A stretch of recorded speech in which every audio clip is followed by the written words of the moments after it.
evacuation trial that was held in Lund University last year in December.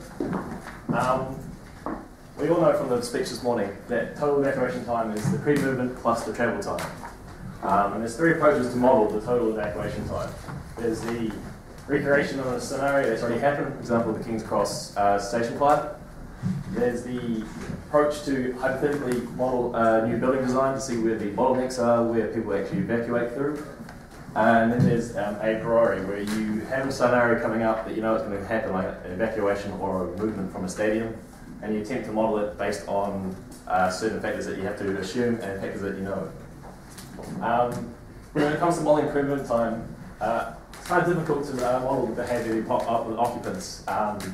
For example, in a classroom, students will wait for the teacher to tell them to leave, whereas in a mall, people won't leave until they're told by security guards, or for example, in a Woolworths store in Manchester, people wouldn't leave their lunches even though they saw the fire. They sat there and ate their food until they finished their food and then left after the fire had taken over the room.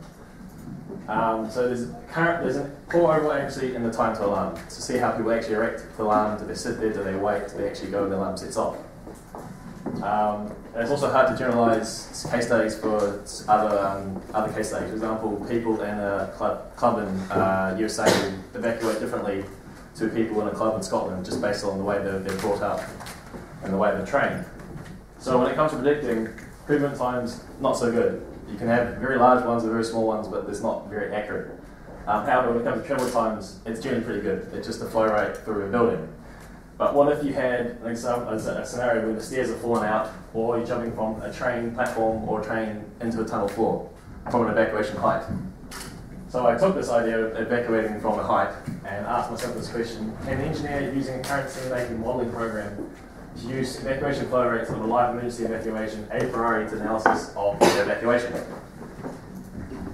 So the program I've been using is one called CRISP 4.0, which is developed at the Priori by Jeremy Fraser Mitchell.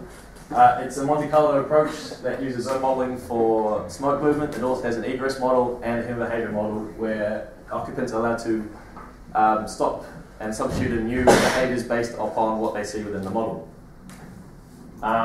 So that was the model I used, program that I used. And this scenario that I was going to attempt to model is the small-scale experiments that were held at Lund University in December last year as part of Project Metro, which Enrico is working on at the moment.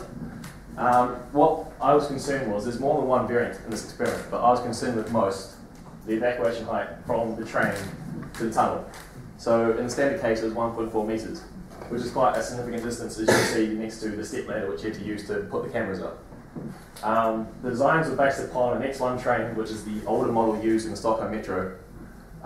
We took this design, used some aluminium framing in the labs at Lund to create the train.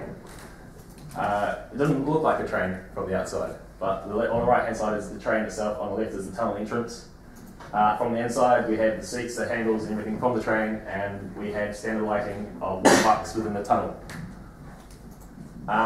So within the train itself we had 7 cameras. We had 3 within the train to look at flow, densities and human behaviour. And then we had 4 within the tunnel itself to look at the same things, to see how people actually exit the train. Did they put their hands on the wall? Did they just jump down? And on the day when the students came to do the tests, we split them into 3 different groups. The first group, Group A, came in from the left-hand side of the train and followed this flow path around for 5 minutes until the experiment was done. So they repeated the experiments multiple times within each experimental run. Group B came in from the right-hand side and followed this flow path. And then also to simulate other carriages exiting into the tunnel, we created Group C, which is flowed constantly around the tunnel to see the interactions between the train occupants and the tunnel occupants. So when I came to actually modelling this, the assumptions I made were an average flow rate of 1.2 metres per second. An average height of the occupant was used at 1.75 metres. I assumed the ages was between 18 and 25, so that altered the human behaviour that I used within the model itself. And I also assumed that all occupants would react immediately to the whistle at the beginning of the scenario, so they would evacuate straight away. And also, occupants would provide space for other occupants within the train. So if they're going from the train to the tunnel, they would leave a bit of a gap so they could jump down, instead of just pushing their way through.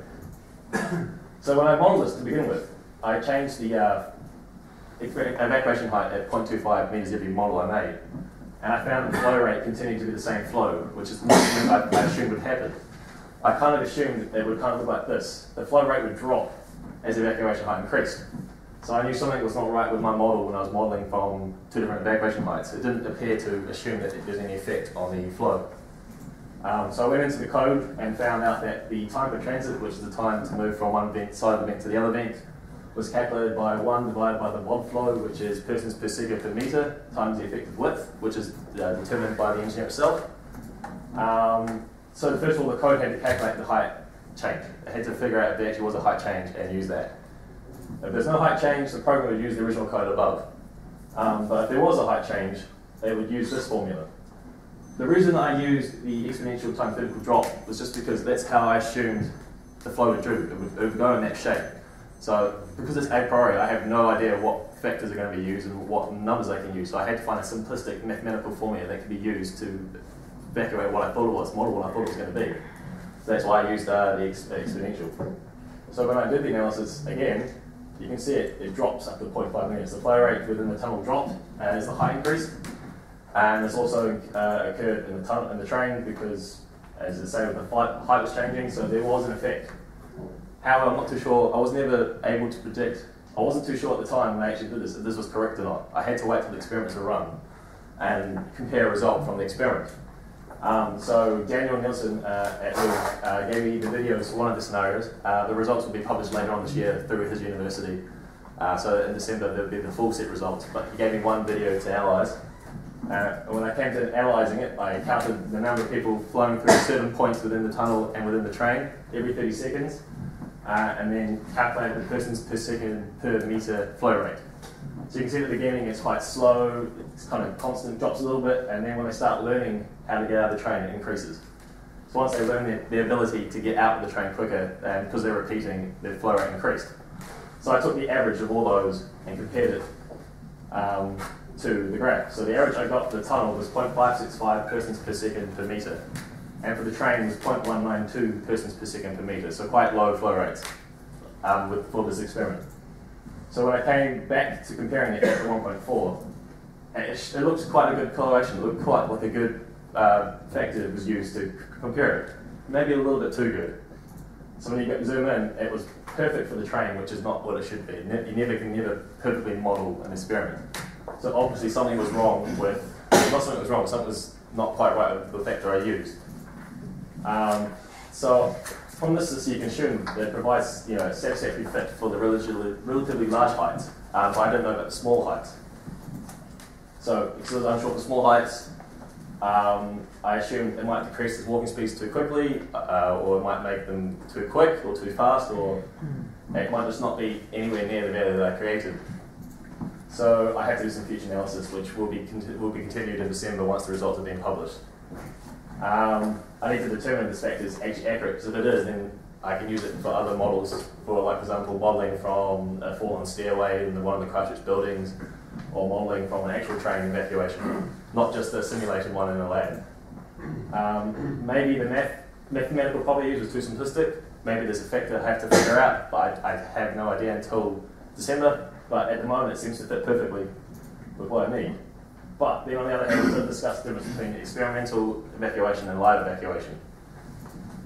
The behaviour of occupants, as you can see before the experiment, was rather calm and relaxed. They weren't, on the way to work, they weren't busy, they weren't in their own state of mind. They were with their friends, sitting there chatting away, knowing that they were going to do an experiment.